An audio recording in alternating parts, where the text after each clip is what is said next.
did. I did. Do you have 2 codes? Yes. I don't have a code. I don't have 2, I just have 1. She said she had to get your nitrox code.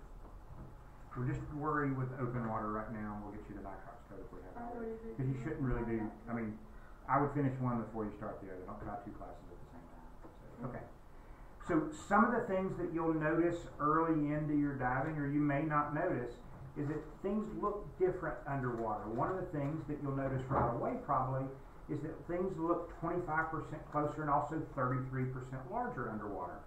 So the one that you will notice is that things look 25% closer. And how you'll probably notice that is when you reach for something and your arms just aren't quite long enough to get there. So here in the classroom, I know what I can reach and what's out of my reach for the most part.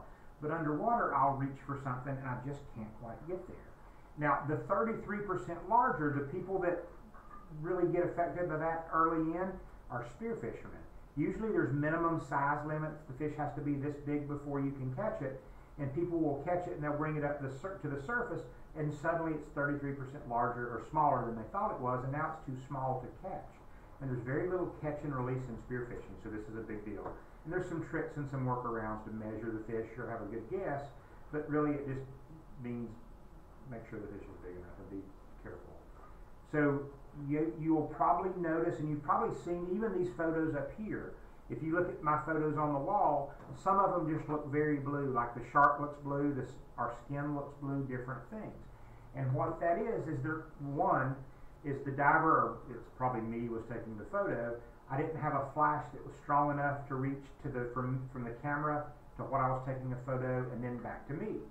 But the way it works is water filters out the colors in the order that they appear in the rainbow. So it's Roy G. Biv. Red, orange, yellow, green, blue, all that kind of stuff. But as you go down, and it's not the distance, it's not the fact that we're at 100 feet underwater, it's the fact that the sunlight has to travel 100 feet through the water.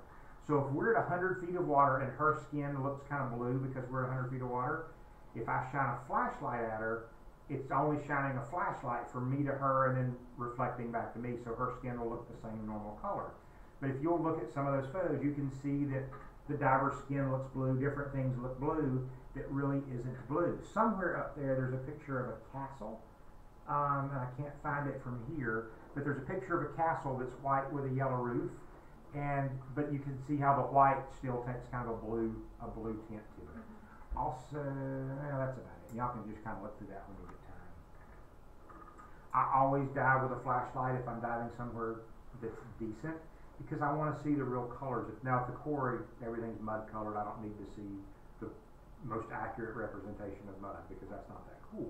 But in the ocean, a lot of coral is pretty and interesting colors, so I carry a flashlight. And I also like to look in cracks and crevices with my flashlight as well. Have you ever found the treasure? Define treasure. Like some worth money? Nice seashells. I have found nice seashells, yes. That's not a treasure. I like, as silly as it sounds, and I've done thousands of dives, I still like sand dollars, and so I pick up sand dollars a lot. You know what I'm talking about? The little, Oh yeah, we found a ton of them in Cozumel. I just think they're cool. Now be careful in Cozumel. Like you could get in trouble for bringing sand dollars. We only brought home like 80. 80? Okay. We were in Cozumel. We were in the Bahamas. It was in Cozumel when we stopped at the island. That was the island. Okay. Well, officially in Mexico, it's theft if you bring back a seashell. Like just one seashell. We brought back like $80. Yeah. I mean, it doesn't make a difference to me. But certain places they don't care. Certain places they do. And officially in Mexico, that's against the law. And if somebody decided to hassle you, they have a valid reason to hassle you there. For what it's, do you know the best trick to bring back sand dollars without breaking them? No. Any guess? How did you bring them back? Put them in our suitcase. Just randomly in our suitcase? We wrapped them and wrapped them and wrapped them. Okay.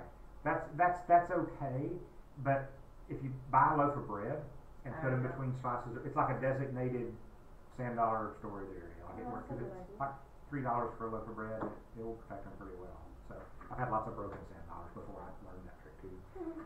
Have y'all seen the inside of a broken sand dollar? Mm-hmm. You see the little turtle doves they call it? Yep. So okay. But anyway, I define a treasure as like something worth money. Okay. I found cars before. I found a decent amount of jewelry. And you got to keep it? Yeah. Sunken boats. That's what I want to come up on. found a typewriter, I found bolt cutters. I was doing a dive once, honest to goodness, I was doing a dive with a federal law enforcement agency, and I'm making the minor details up because I don't remember the colors, but they said, you're looking for a pink suitcase with 2 guns in it. And I found a blue suitcase with 2 guns in it, and I brought it up and handed it to them, and they said, no, that's the wrong suitcase. I'm like, yeah, whatever. And I'm like, no, really, that's the wrong suitcase, keep looking. And I went down and found the right suitcase with 2 guns in it, which I really thought they were messing with me at that point. They really weren't. So anyway, so lots of interesting stuff. Nothing of super duper value, but it's all pretty interesting, and small value stuff I found, you know. So anyway, one of the coolest things I've ever found, and it's not, well, there's a lot of stuff I find. China is one of the kind of the divers' goals, or China, or portholes like windows from a shipwreck and things like that. China doesn't degrade in the ocean so much. I mean, things grow on it, but it's still, you can still tell it's China. So I found some plates and some stuff like that. So over here on this corner in front of the cash register, there's kind of not a trophy cabinet, but just a cabinet of stuff, and my table's got stuff in it that we found too. In that counter, there's a Civil War rifle that we brought up, and it's a real rifle from the Civil War. Last time it saw air was during the Civil War until we brought it up. There's a lot of butt plates and gun parts and things from World War II and the Civil War that we found. So, but like I said, nothing of super, well, the earrings and things like that I found. Also, No drugs. no drugs.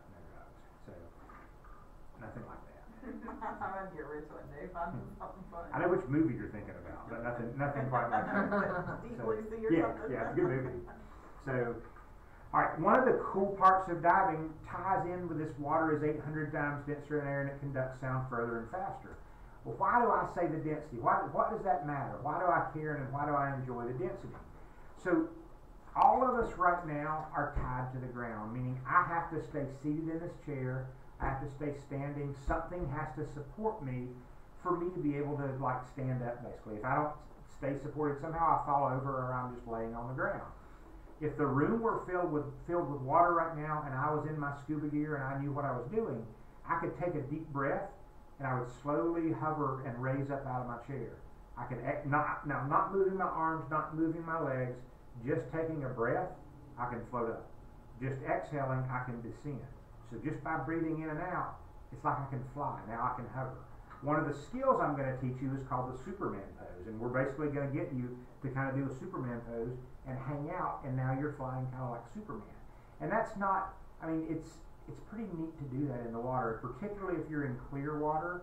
Let's say you're in 80 foot of water, and to be at 20 foot of depth. So the water's 80 feet deep, you're 20 feet under it, and if the water's clear, there's 60 feet underneath you to the ground. It really kind of is like you're Superman. And it's as silly as that is, it's pretty neat to do in clear water. So, water also conducts sound much further, much faster. So right now in the classroom, if you were to close your eyes and point at me, I could walk around the classroom and you could keep pointing at me even with your eyes closed and you would still be pointing at me. The way our ears and brain work as far as direction finding is that even though you don't perceive this, like literally, well, you kind of do, but anyway, basically one of your ears hears my voice first, and your brain translates that into where I am in the room. But underwater, because sound is traveling so much faster, basically both ears hear it at the same time, and you have no idea where things are coming from, basically where the noise comes from. Unless you have the head full face with the radio. Well, no, still, that's the same difference. As far as direction finding, sound still travels the same. You know what I'm saying? Like that you can use a radio and you can use other things. There's other benefits to the full face mask, but it doesn't change how sound works. Oh. But I get where you're going with that. There was a dive that I did when I was early into my dive career. A couple of things happened. I remember one early dive.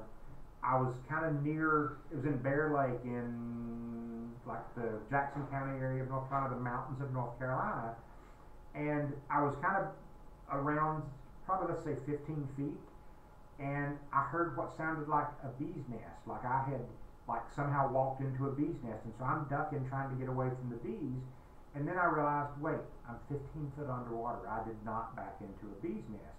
It was a jet ski going by. and the jet ski sounded like a whole bunch of bees sort of thing. And then I heard the bee's nest for a long time, and I thought, once I realized it was a jet ski, I thought, well, all right, it'll be gone in a minute, because now I'm ducking so the jet ski doesn't hit me. But I keep ducking because I keep hearing the bee's nest or the jet ski right overhead. And I stay down for 5 or 10 minutes, like laying flat on the bottom because I don't want it to hit me or whatever, and being a little bit paranoid at the same time. And eventually I said, well, I'm thinking, are they circling over me? Are they trying to hit me? They sound like they're right overhead. And I eventually had to come up, and I came up, and they were on the other side of the lake.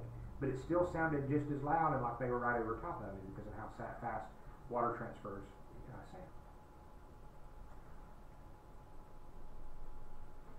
So sound travels through water 4 times faster than air. Another big difference that you've probably already noticed, even if you haven't literally noticed it, is that water transfers heat away from you much, much faster.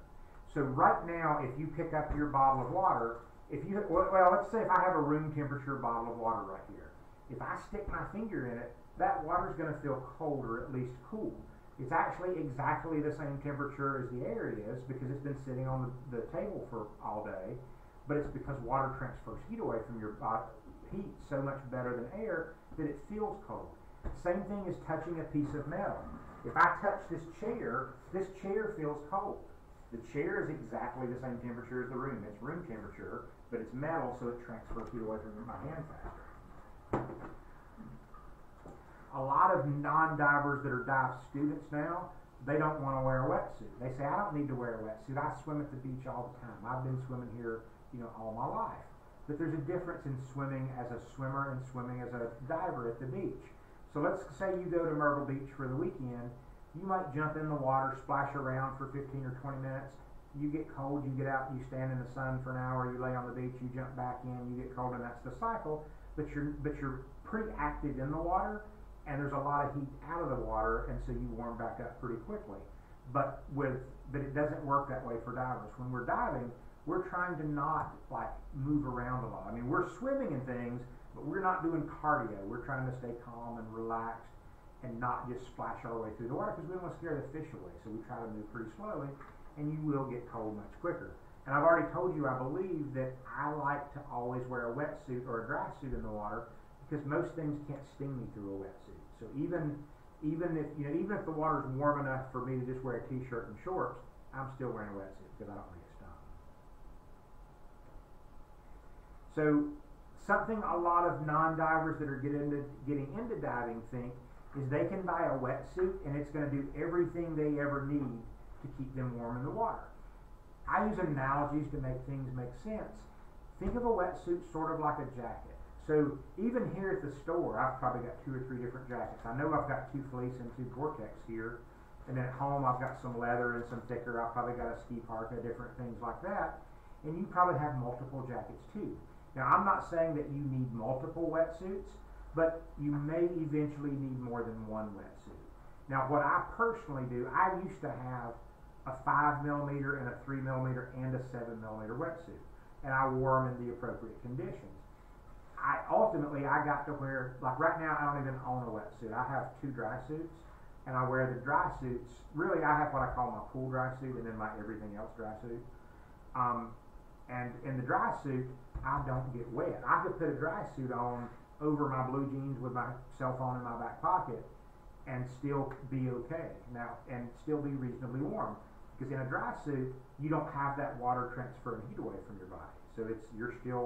So a dry suit keeps me dry, and then I wear insulation under it, kind of like a ski suit or thermals or whatever else. But with a wetsuit, you jump in the water with a wetsuit, and that cold water, whatever that water temperature is, you feel that cold water. It runs into your wetsuit, then your body heats that water, but your wetsuit has to fit tight so that that heated water from your body stays in, and that's another layer of insulation. But when you jump in 40-degree water in a wetsuit, you're jumping in 40-degree water. Go ahead, buddy. Is a dry suit not bulky? So he asked if a dry suit is not bulky. Not really. They can be big and bulky, but not really. I wear what's called a tri-laminate dry suit, and it's a reasonably thin suit. Think of it more kind of like a raincoat material, so it's pretty thin. Now, if I wear thick thermal underwear, it's big and bulky because I'm wearing thick thermal underwear that are thick. But the So dry it's suit not like itself is skin pretty tight thin. like the wetsuit? Oh, it's no. It's not even close to skin tight. It's more like you wearing a fleece sweater kind of sort of, because you are wearing Yeah. fleece would work under it. So later I'll show you a picture of me in a dry suit or something. Okay, but it's the only downside. Well, I'm a big fan of dry suits. They're pretty expensive, but they last forever. Wetsuits eventually wear out. Dry suits, like I sold a 20-year-old dry suit for close to what I paid for it, and the guy's still using it, and it's still fine. So, but a wetsuit would not last 20 years. Let's say it'll wear out before that. So that's a dry suit outlet? Yeah, those are dry suits, but those are big. Those are big and bulky dry suits. Those are dry suits for hazmat, so they're called vulcanized rubber, and so it's basically like an inner tube, and those are hot and those are miserable, and that's not the kind of dry suit I recommend. So mine are going to be thinner. Like I've gone to restaurants in my dry suit between dives just because I don't want to. It's comfortable enough that it looks funny walking around, but it's easier to just look funny than it is to take it off because it's not that hot. So right here in the classroom, it's probably 73 degrees everywhere in here. I think the store thermostat's set on 73. And it's 73 everywhere in here, except maybe a little bit warmer in front of the projector bulb, in front of the heating vents, maybe a little bit warmer. But for the most part, the air is the same temperature everywhere in here. Water layers out by temperature. So particularly in the summertime at the quarry might get up to 80 degrees from the surface to, let's say, 18 feet. But at 18 feet 1 inch, it might drop 20 degrees. Like it's an immediate change, and you can even see it. It's called a thermocline, but you can see kind of a milky, wavy looking layer of the water as you go down, and you can tell that's where it's going to be cold. And it changes immediately. Like my hand is warm, my hand's in ice water just when you get at that thermocline. And the deeper you, particularly locally, the deeper you go, the colder the water gets. So before I got into dry suits and when I was a new diver, all the quarries and things around here, anything deeper than 20 feet was just miserably cold. And I used to equate depth with being cold, and now I go other places and I can get deep without getting cold. So tides are caused by the gravitational pull of the moon and the sun. Nothing too much to worry about there. Just be aware of high tide. Now there is some dives that we do that tides are vitally important. There's a pretty good dive at a place called the Blue Heron Bridge in Florida. And it's basically a bridge that people go for miles around. I've actually driven to Florida to do this bridge. And it's a pretty good dive. Not Caribbean good, but pretty good. But you have 2 hours a day that you can dive it. And if you miss those 2 hours a day, it's not even worth doing. So I've had a couple of failures trying to catch that 2 hours just right. A little something. I've kind of decided it's not worth the risk, because if you got 2 hours a day to do it and you miss it by anything, come back tomorrow. And to me, that's not rewarding enough. The risks are too high for that. So tides can affect depth, current, and visibility. How do you think tides? Y'all talk and tell me how tides can affect this stuff. What do you think? Any ideas? Well, the current pulls you, Right. so that when the tide comes in or goes out, it gets stronger. Yeah, right, exactly. And that's this bridge that I was talking about. It's right where the tide comes and goes, and you've got to hit it at high tide when the tide's not moving, basically. Yeah, and when the tide comes in, the water gets deeper. And it gets stirred up too. So yeah, because as it comes and goes, it stirs the sand and things out. So turbidity is water with suspended particles in it.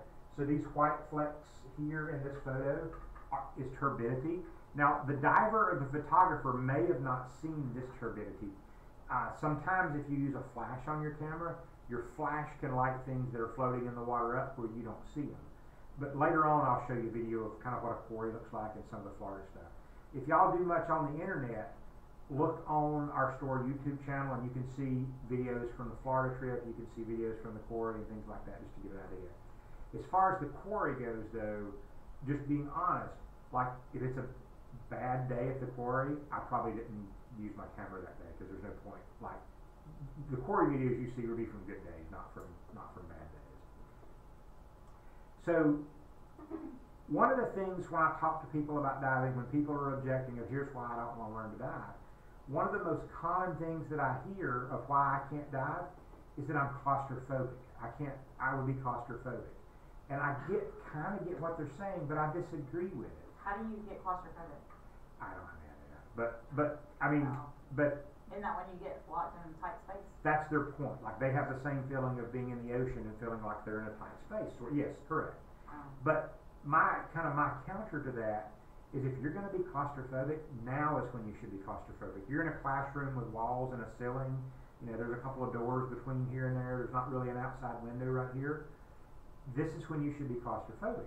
In the water, you're in the big space. You're in 75% of the Earth's surface is covered in water.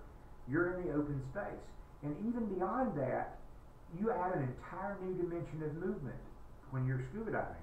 Instead of just left, right, back, and forth, now you add up and down. And up and down is pretty cool. I can, swim diagonally. I can do all sorts of stuff in the water that I can't do on land. You should feel more free in the water. Now, we are pretty lucky to be on the East Coast. We've already talked about East Coast versus West Coast sharks. Another thing that ties in with that is the Gulf Stream. You've probably all heard of the Gulf Stream. So let's call this the United States right here. This little tip is Florida. We have the Gulf Stream that's kind of a cycle of warm water that comes up from South America. We get warmer water than we really deserve because of this Gulf Stream. It's bringing us warmer water than we should really get. The opposite of that happens in California. They get colder water. So in July in California, the ocean might be 50 degrees, where for us it might be 87 degrees, and it's lucky. And the ocean doesn't get that cold here, even in winter.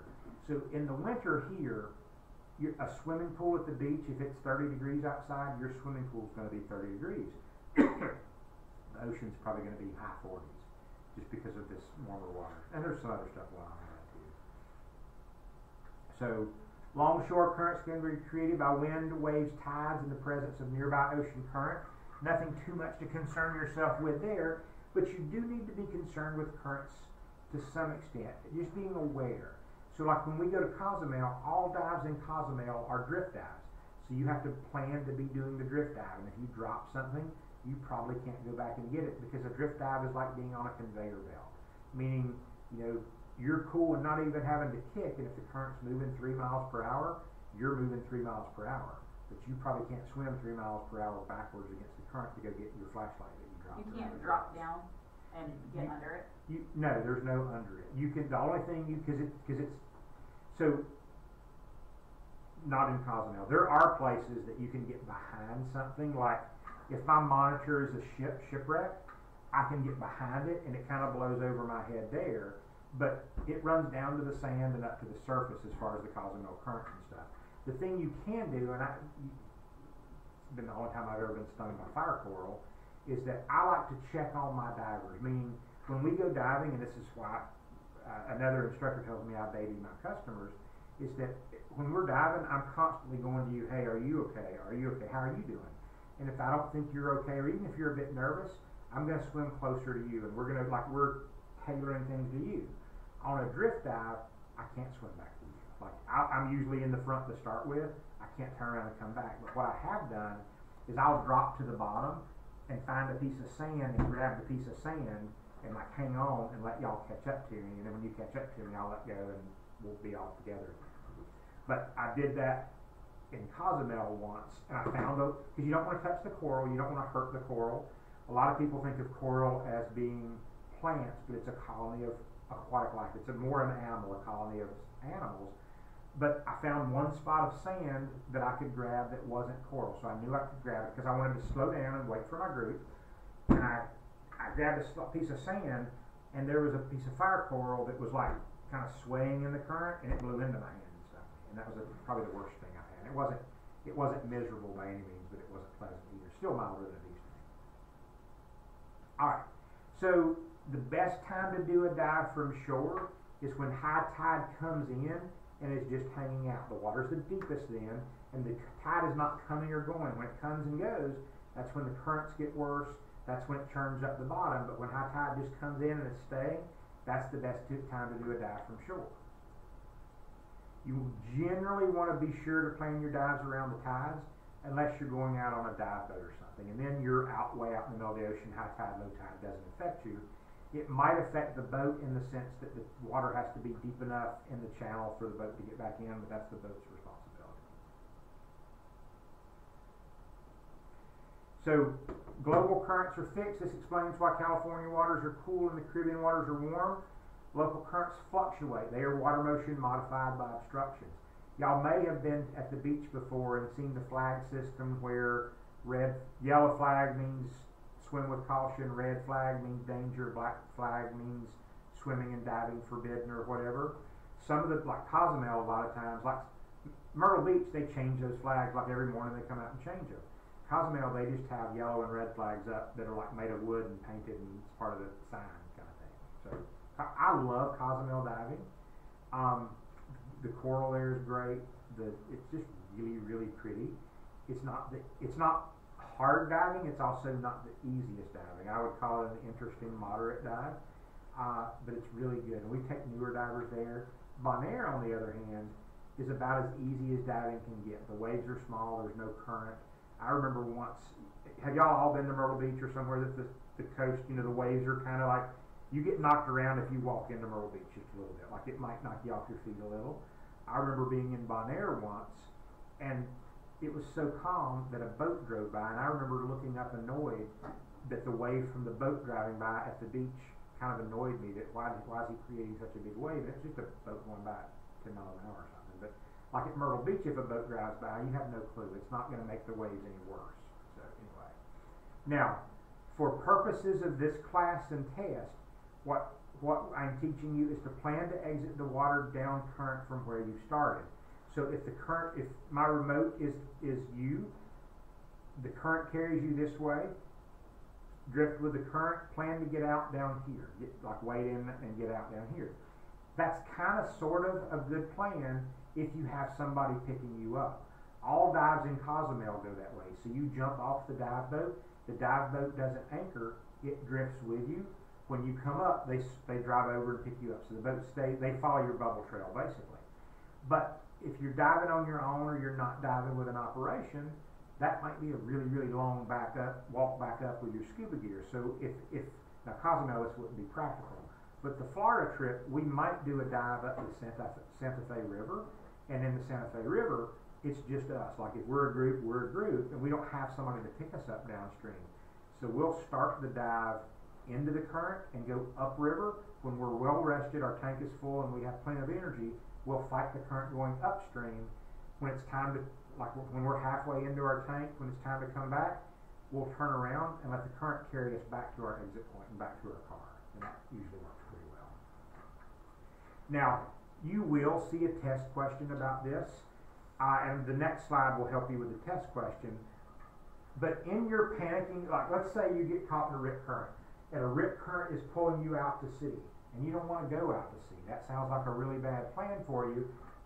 It might like come in your panicking, freaking out state of mind that I have to fight this current, and I'm going to fight it and try to kick and really get back into it. It's the worst thing to do. That is the worst thing to do, and it might be impossible. You're going to wear yourself out. But if you swim from here to here, or from here to here, you're out of the rip current, and now you can swim back at your own pace. And it's really only a little bit of a swim, and then you can come back in. Now, I do have to cover all of the bad parts of diving that could potentially happen to you. I don't personally know of anybody that's been caught in a rip current as a diver. Nobody at all, not even heard of anybody that's been caught in a rip current. But we still have to talk about it.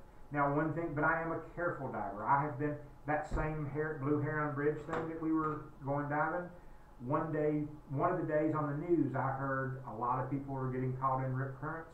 I went and saw a movie that day and went to a restaurant. I didn't go diving from shore that day. But so just be aware of different things. Now this should help you with the test question. The test question is going to confuse you a little bit with which one's perpendicular and which one's parallel. And my suggestion is to draw this little diagram and let the diagram, like you're going to have some scrap paper for the test. I would draw this and let this drawing help you with which one's perpendicular and which one's parallel. Because it's not that they're going to confuse your knowledge. You know what to do. They're going to confuse you as to which one they're asking, basically.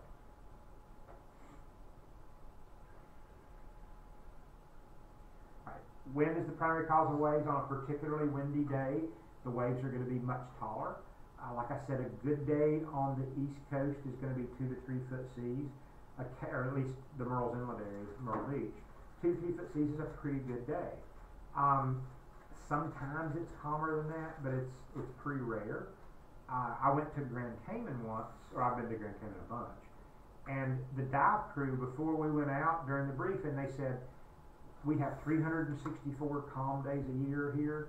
You just happen to be here on a really rough day. And it was me and a buddy of mine, and we went out on the boat, and we're thinking, where's the rough day? This is pretty calm, because they were having 2 to 3 foot seas, and that was pretty normal for us. So anyway. Later on, we will talk about seasickness and how to prevent seasickness and stuff, but we'll get into that as we go further. For purposes of this class and this test, we measure waves by their height and their length. After this class, after this test, that's not how we really measure waves. We measure waves, like if we're going out on a boat tomorrow, I'm looking at a marine weather forecast, and the way they measure waves is height and duration. So 2 to 3 foot seas, 50 seconds apart, or something along those lines, and that's how it's really measured. And that's sort of length, but not exactly. So as waves approach shore, the bottom of the wave may slow, causing the top to break and form surf. So if you think of a 3 foot wave, there's 1.5 feet of wave up and 1.5 feet of wave down. Oversimplifying it just a tiny bit. But when that bottom half, when the bottom of that wave hits sand, it causes it to slow down and then it tips over. Does that kind of sort of make sense? Yep. So we've talked about current. Current is usually going in one direction for the duration of your dive. Surge is caused by waves passing overhead. With surge, like let's say my monitor is the shipwreck or the reef we're on, and my remote is the diver. I'm swimming this way, but surge is pushing me this way and pulling me this way, even though I'm trying to swim this way. Surge is not particularly a big deal, but you also don't want to get knocked into something. So if this is a shipwreck, one of the times that I've kind of hurt myself a bit is I was too close to the shipwreck and surge was pushing me, and I thought it was going to butt me into it, so I did that, and I kind of let it blow me into the shipwreck this way, and there was an urchin under my hand, and so it's kind of like getting a splinter under my hand, basically. So this is Bonaire, one of my favorite places to dive. I took this video, so you'll see here, this in a minute I'll play it. This is going to be, you'll see some of the coral and even the fish getting blown around in the surge. It's hard to, like I'm trying to hold on a spot of sand so I can hold still and take the video and not get blown around, but this is kind of what surge looks like.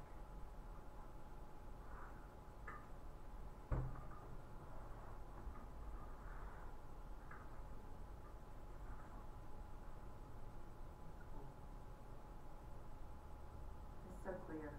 Bonaire is really, really clear. Where is that? Bonaire. It's near, didn't you say Aruba?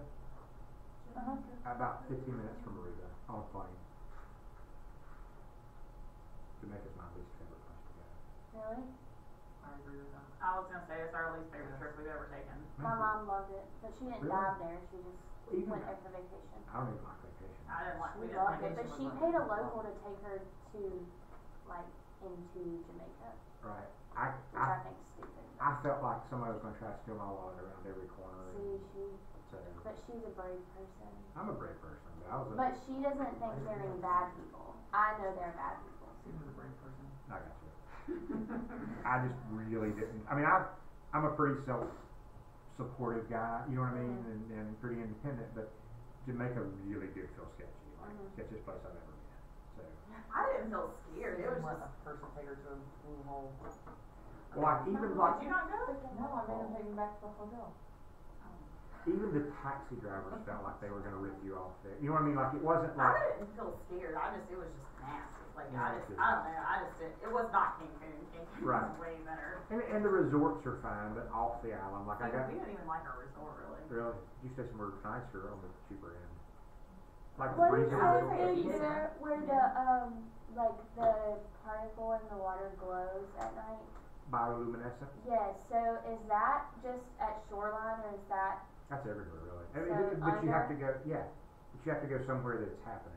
It's yeah, not like everywhere. it was but- happening while they were there, so it was really cool. She said they got to see it, but I just didn't know if like you were diving in the water, would Yeah, you, you can see see it that under too. the water? Yeah. Oh, that would be so awesome. It's pretty neat. So. Let's see, I'm trying to think of it. And the Is jellyfish. it hard to walk on the bottom with your flippers?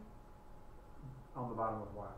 The The ocean. ocean. You should not be walking on the bottom of the ocean at all. Like that person? This is saying don't do this. Is Oh.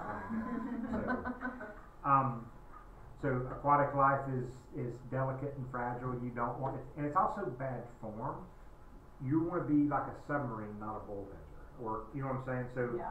you're trying to stay off the bottom at the depth you need to be. Like remember we talking earlier about I needed to slow down, so I was looking for a spot of sand with nothing on it to grab the spot of sand. So that's because even in the sand though. There could be something. There's things live in the sand, and starfish and all kinds of stuff live in the sand. Now, Is it hard to keep yourself off of it? So like sometimes when we were hookah diving, we were struggling. Like it was hard to stay down, or it was hard to. it's not going to be hard to stay down. It's going to be so. Being a bulldozer is easy. Being a boat is easy. Being a submarine is a little bit harder. It takes a little more practice. So it's easy to deflate your BC and just land on the bottom and crawl around on the bottom. That's bad form, and you really, really shouldn't do that. And people will yell at you for doing that. It's easy to stay floating on the surface, but staying 4 feet off the bottom takes a little bit more practice and more skill. So, but we're gonna, and you're not gonna be great at that by the end of this program, but hopefully you'll be pretty good at it, and you'll at least understand it.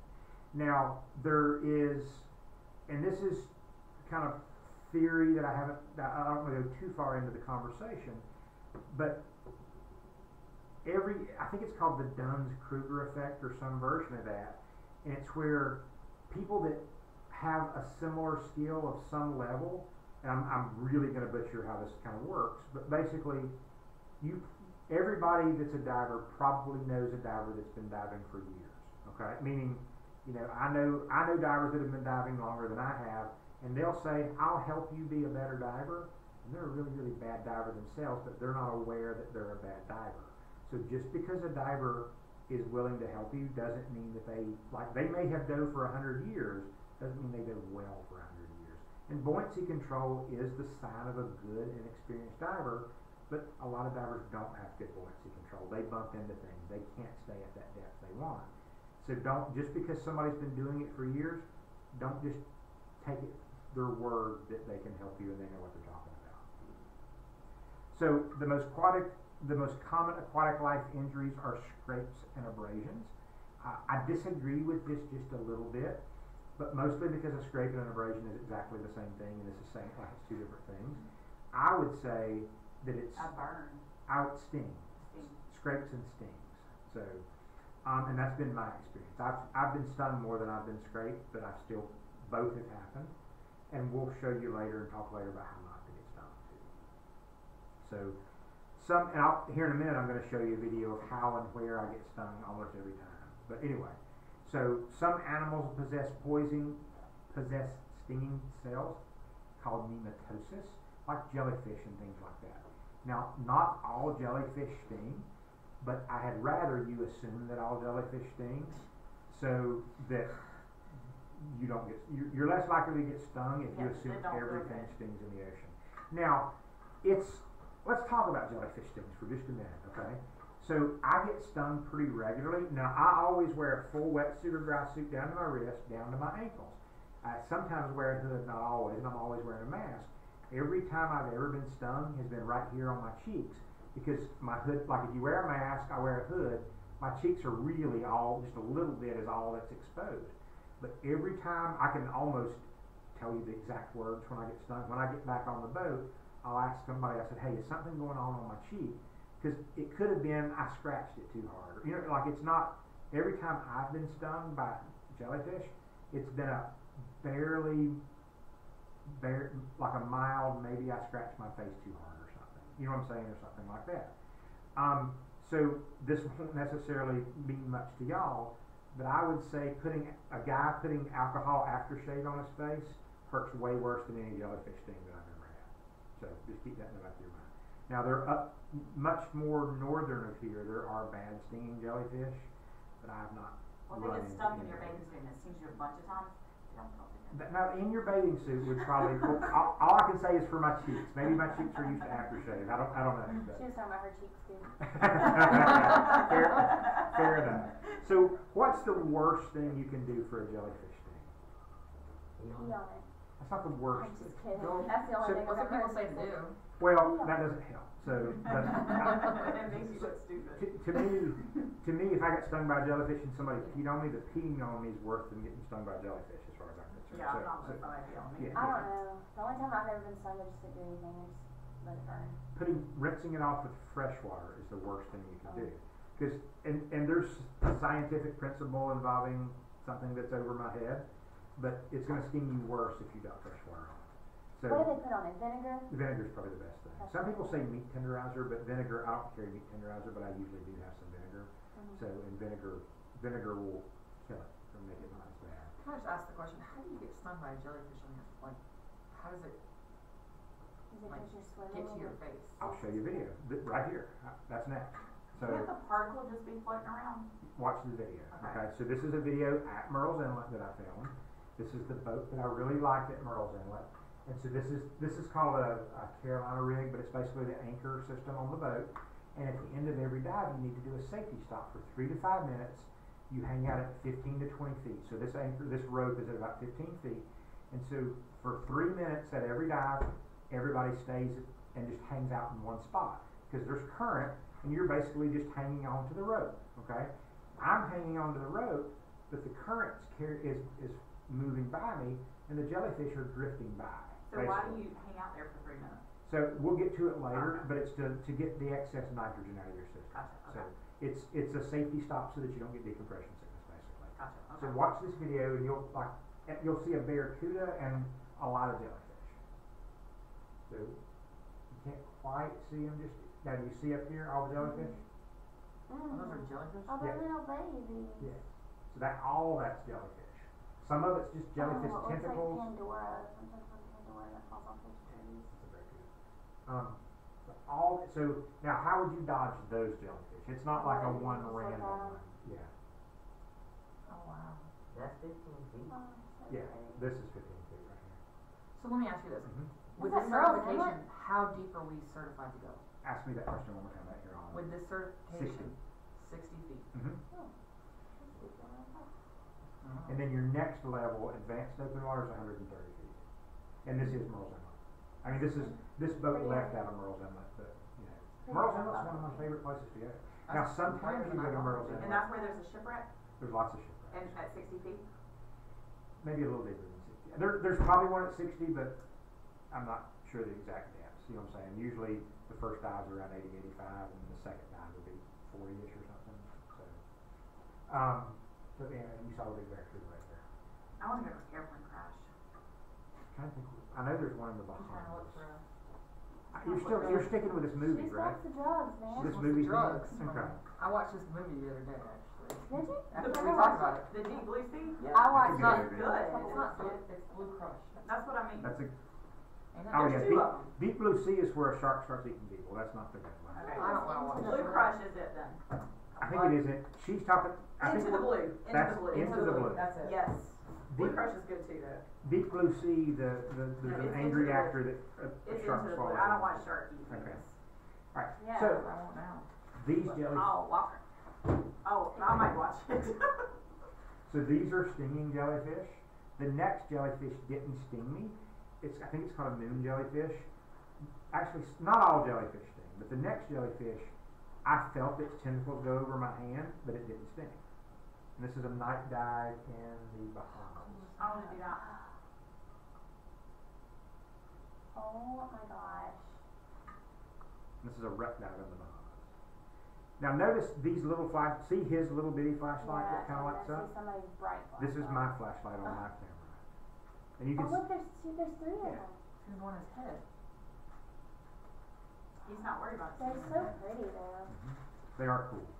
I would love a jellyfish tank. They're really expensive. Right. So there are other stinging animals in the ocean. The fish on the left is a lionfish. Yeah. Now, a lot of dive operators and even countries want you to kill lionfish. Like they offer certifications and like you can buy lionfish cookbooks. It's a non-native fish that shouldn't be here, and it has no natural predators, and they're kind of taking over a little bit. So they're trying to find, in my opinion, they're trying to find ways to get people hunting lionfish, and I get it because they're non-native, all the bad from whatever. So what do you hunt it with? Well, I'll get there in a minute, I promise. Okay, but the problem with hunting, so I'm your scuba instructor. Okay, I'm trying to keep you safe from anything bad ever happening to you as a scuba diver. Everybody that I've ever seen get stung by a lionfish was either hunting lionfish or killing dead lionfish, like killing lionfish or cleaning lionfish. Okay, if you don't mess with a lionfish won't mess with you. So my little camera right here could be a lionfish. I would get this close to it and not worry about it stinging me. It's not going to attack me. It's not going to shoot spines at me. It's not going to do anything to me. The only time it can really hurt me is if I bump into it, or if I do something to touch it. It's not going to rush me like on purpose. Okay, but if I crowd that lionfish, it's probably going to turn around and swim away really slowly. Now the fish on the right up here those aren't going to necessarily attack you, but they camouflage themselves really, really well. So it's not octopus, but they camouflage themselves. So there's been times that I've seen one of those, and I think it's a rock until it moves, or if you get close to it, and then it'll move. And that's a bad sting too. Now, what do you do for a lionfish sting? What should you do for that? Nope. Really, really hot water. As hot water as you could stand. Run it on it for as long. No, don't scald. Fresh water? For any water. Just heat's really what you're looking for. So. What, to like open the floor? Well, it deactivates it. I forget the term. It denaturizes or something the toxin basically. Don't they get pretty big? They get pretty decent. So you have time from the time you get out of the water to get on the boat to get back to shore, and then you put hot water on it. No, I would go for the hot. Probably the boat has hot water. It's just as a guess. Have you seen like octopus before? Octopus. I'll show you video later. What about a blowfish? I love Bluefish? octopus. Blowfish. Yeah, I've probably got videos of all that. So I'll show you some videos here in a bit. They're not like paralyze you or? Blowfish? I didn't No, eat it. Oh, no, I didn't touch the lionfish. I mean, like you got stung with it. No, it would be a really, really bad bee sting unless you're like allergic to bee stings. So if you are allergic to bee stings, just make sure you do whatever you do for bee sting. I'm not a doctor. I would talk to your doctor about it. But I want to think about if you're allergic to bee stings. But being allergic something to like that would be like a bee sting, so it would be possible that I would be allergic to that as well. probably, yeah. But like I said, I'm not a doctor. I'm not giving you medical advice. I would talk to your doctor. Will But you shoot your EpiPen in the water? Do you think I have an EpiPen? Sorry. no, you're good. So how about just not getting stung? I've been diving for. Stay away from that fish. I got certified in 1996. The only thing I've ever been stung by is a jellyfish on the cheeks. Okay. So have she species of that. Yeah. So this is a lionfish. Look, it's so pretty. Can you check this video? All these are me. This is about. And it shoots things? No, it doesn't shoot. Oh. I thought you said that too. So it doesn't shoot. So No, I thought they you have said like that. no real purpose to the ecosystem, they're just there. What do they do that's so bad to it? They have no natural predators and they eat anything that they could fit in their food. So like they will eat till they can't even fit, like fish are still hanging out of their mouth kind of So thing. They're no like other fish puppies kills that them. never No grow other up. fish kills them. No other fish will even eat them dead because they sting. Like now even all the aggressive fish in the ocean, the only time a fish will mess with that is if you shoot one and cut its fins off, then fish will come and eat its body, but they won't mess with its body. Because they still sting dead. Like it's still gonna, I mean it's still. So if you shoot them and you leave them in the bottom, will they eventually disintegrate? Yeah, I mean it'll rot or whatever. But a lot of people do cook them. But I mean I've seen a guy get stung. He had a dead lionfish, a bag full of dead lionfish on the boat, and he was cleaning them for dinner kind of thing, and he got stung by the dead one. You know, completely out of the water, cut up, and it still stung. So, I mean, there's not a lot of meat on them, and it's just mild white fish. I mean, it's like anything that's not super tasty. You know what I'm saying? Like, there's nothing super amazing about It's it. not like crab legs. No, it's meat. It's a tiny little bit of meat. You know. Not worth it. Yeah, not to me. I don't even know about crab legs, but it's a lot of work for a tiny little. I like it when someone fills them for me. Alright, so aquatic animal bites are almost always from you crowding the shark, scaring the shark, or whatever. 99% of sharks are non-aggressive.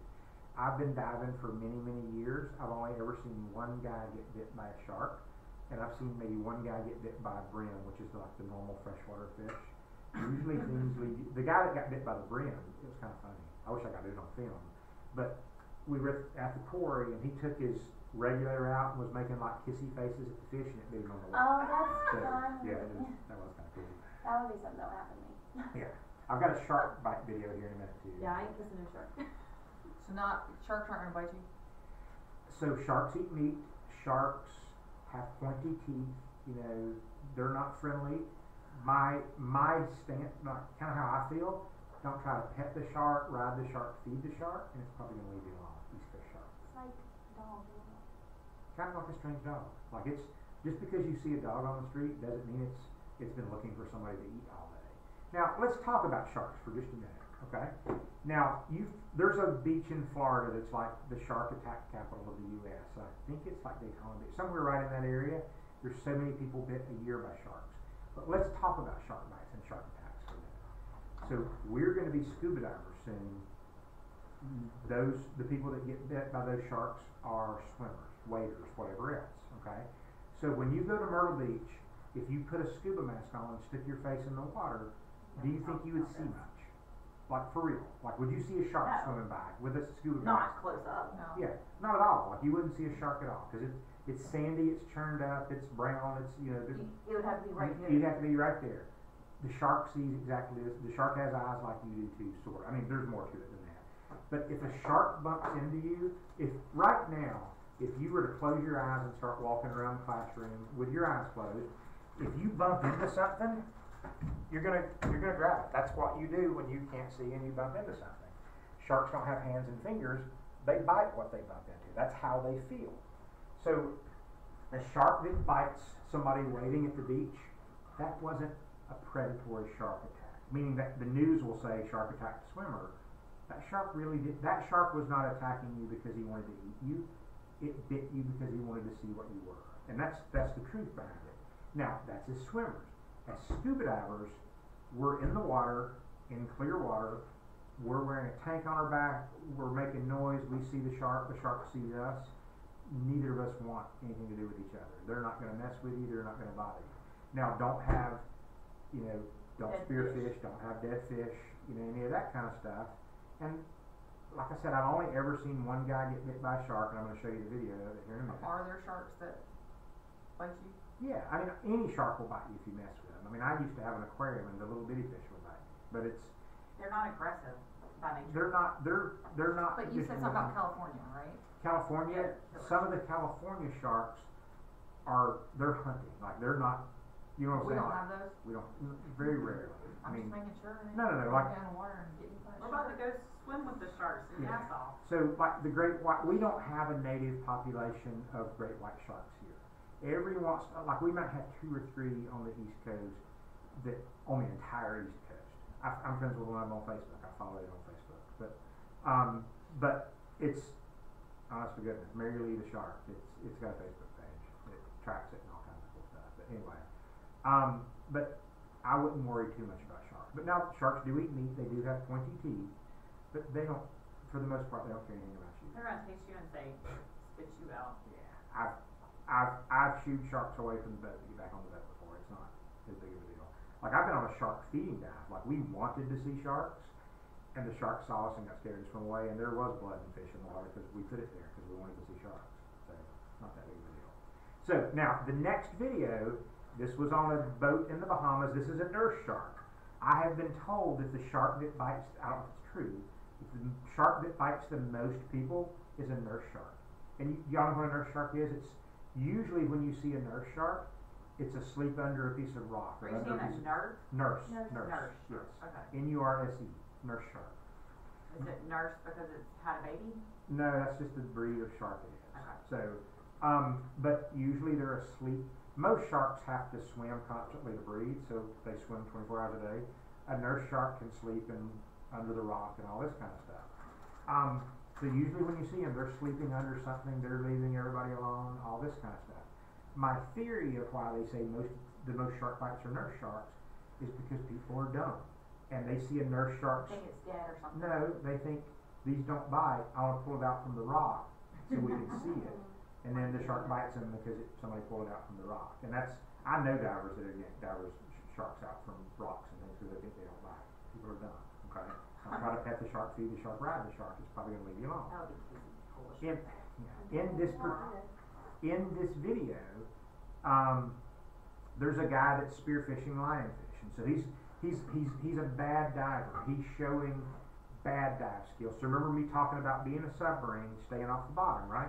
This guy's being a bulldozer.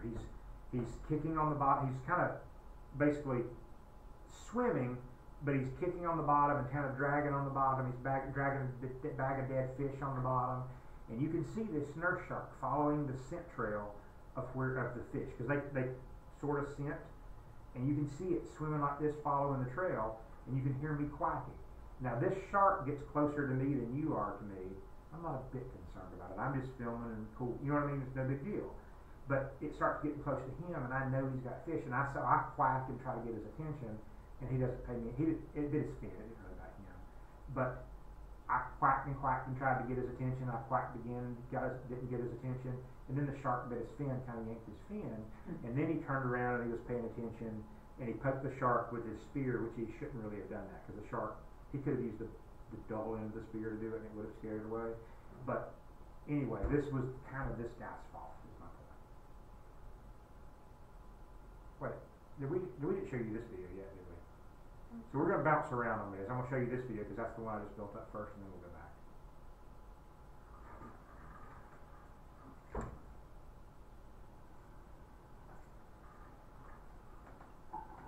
Pretty little stingray. Swim by in a minute.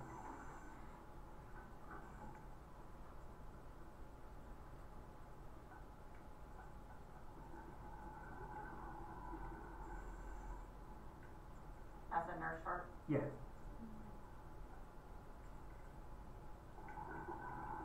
See the diver kicking up the sand and bulldozing?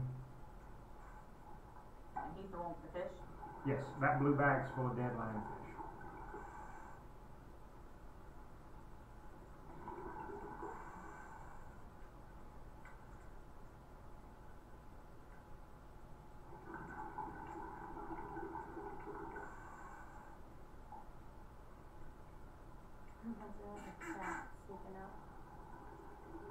What are you quacking with? I've got a quacker that's like a noisemaker.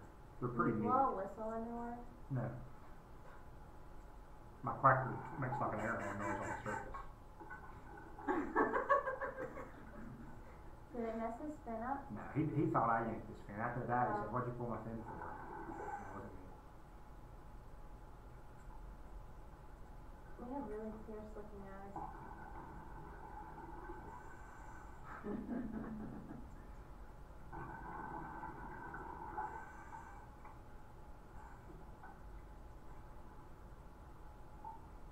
He's using a pole spear. So a pole spear, real spear guns are kind of like rubber band guns. So it's basically a wooden gun with, you pull a rubber band back and it shoots the spear. It's got a trigger and everything. Some places don't let you use spear guns. You have to use pole spears. A pole spear is basically a spear with no trigger, no anything, just a rubber band on it, sort of. So, now this video is, so we do some diving in the Atlanta Aquarium. The Atlanta Aquarium they have whale sharks all the time. They used to have some sand tiger and some hammerhead sharks. And they said when you jump in the water, all the hammerheads are going to come over and check you out. Like they're going to come look at you. And they said, and they just moved on with the kind of the spiel. And they said, now they said you can touch the sharks and fish can touch you. You're not allowed to touch them. And they said, and whatever you do, don't swim below the top edge of the tunnel. And they just moved on with talking or whatever. And I kind of raised my hand and said, why can't we swim below the top edge of the tunnel? And they said, well, that's where the grouper live. And I'm like, I want more information. Like, wait, keep going, you know. So we're diving in this aquarium with all these sharks, and they're saying don't get near the grouper. I'm like, that's weird. And then basically they said the grouper live there. They're big and they're territorial. They can't really hurt you, but they'll crowd you, they'll get grumpy, this kind of stuff, okay? but don't worry about the sharks at all. So this video, a couple of tidbits about this this video. So one is I run a G-rated dive shop. I have a pretty G-rated life, G for general audiences. I didn't make this video. If you're easily offended, don't read the waivers at the beginning of this video. Just skip over that altogether. Now, in this video, they're doing some hardcore shipwreck diving, meaning they're bringing back trophies and artifacts from the shipwreck. They're riding scooters, which is kind of like an underwater motorcycle that pulls you around. High energy rock video, all this kind of stuff in the background. You'll see them at one point a lift bag, think an underwater balloon sorta, and the throttle of a ship that they've taken off of this shipwreck goes up. At one point you'll see them ride up behind about a 9-foot sand tiger shark. They ride up on a scooter, touch this 9-foot shark on the tail, it freaks out and swims away as fast as it can. You'll see a lot of amberjack, which are pretty good sized fish, like swimming all around them. And then a little later on, you'll see them swim up to a grouper. Groupers, the group fish we've probably all seen on restaurant menus. Nobody thinks of it as aggressive, but they're a big fish. So you can see their flashlights filming or pointing at the grouper. The grouper kind of becomes aware they're behind it. It turns around slowly and slowly swims at them. Like, I'm big, what are you going to do about it? So anyway, all right, so let's watch this.